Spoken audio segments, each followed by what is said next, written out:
રાજકોટ જિલ્લાના ઉપલેટા નગરપાલિકાની સામાન્ય સભાની નગરપાલિકા ખાતે બેઠક યોજાઈ।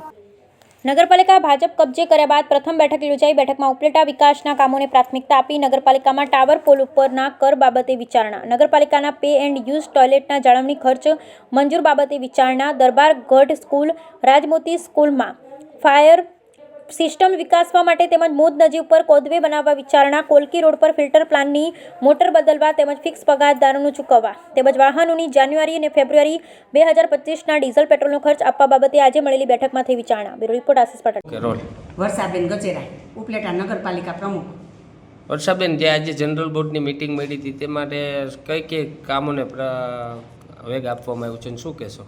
આજે અમારે જે મિટિંગ મળી હતી, નગરપાલિકાના પ્રથમ જનરલ બોર્ડની બેઠક મળી હતી, જેમાં શહેરના અલગ અલગ વોર્ડના ચૂંટાયેલા સુધાઈ સભ્યો ઉપસ્થિત રહી જનરલ બોર્ડની ચર્ચાઓ કરવામાં આવી હતી, જેવા કે પાણી માટે। તો પાણી માટેનું આપણે ઉનાળામાં કોઈ પણ પ્રશ્ન ન રહે એના માટે અમે ચર્ચાઓ કરી।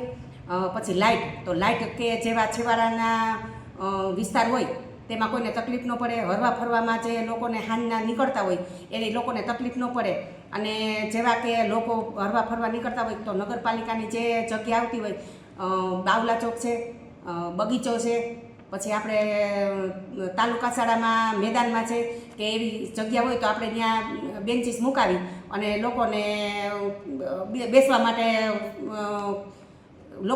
માટેનું આપણે ચર્ચાઓ કરી, અને જે જૂના કામો છે વિકસેલા કામોની કરવાની ચર્ચાઓ કરી કે જેમ બને એમ જૂના કામો વહેલી તકે આપણે પૂર્ણ થાય એવા અમે બધાએ હળીમળી અને પ્રયાસો કર્યા।